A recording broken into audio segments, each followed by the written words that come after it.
In this tutorial, we're going to be looking at how to take models from Rhino into 3dsMax.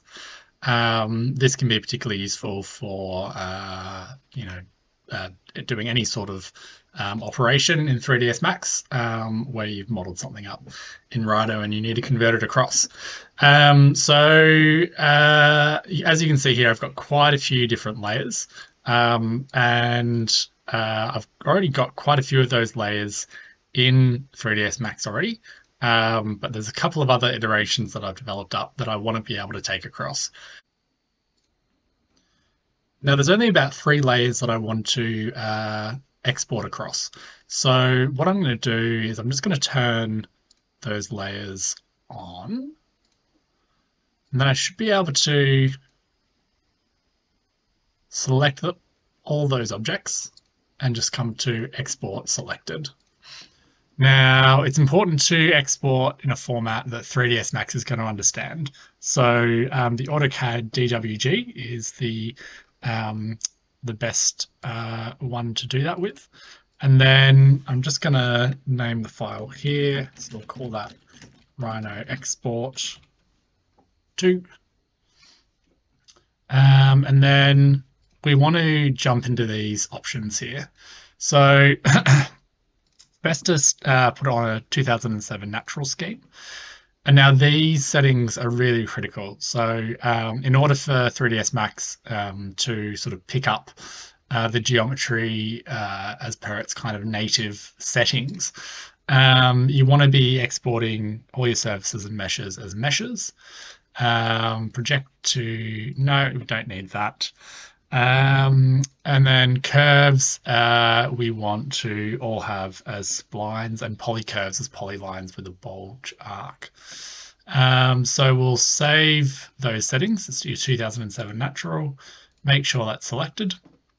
And there's one other step that's really quite crucial, and that's making sure that everything is moved to the origin point. We're pretty close to that anyway, so it should be fine to go ahead with that export.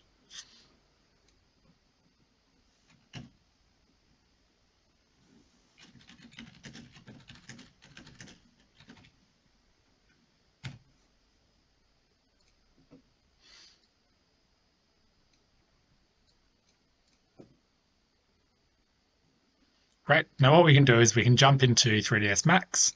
Come to File, Import, navigate to where we saved that export file. And it's really important that we kind of try to match up the incoming units as best we can. So I think the Rhino file's in meters, so we'll put that to meters. We'll click Rescale in case it needs rescaling.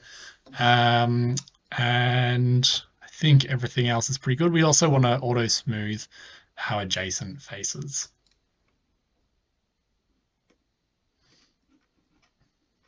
Okay, so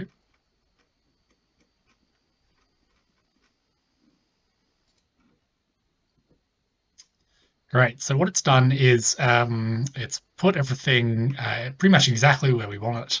Now all the objects are showing up as black, so we'll need to assign a material to them in order for them to really show up strongly. You can otherwise just change this to clay mode, and that'll show that all nicely there as well.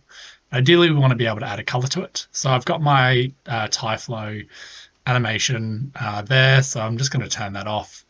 And then we'll come to our first object, which is this one here, the hybrid. And what I'm going to do, I think those are just the, turn off those lines.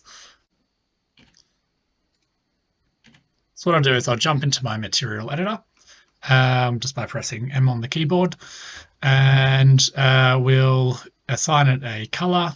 You know, we might want to make it red for a bit of contrast. I think I've got another object.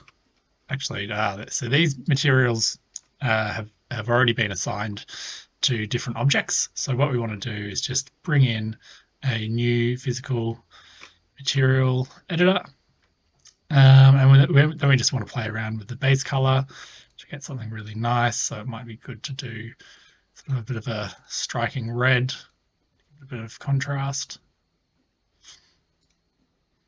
And then we can assign material to selection.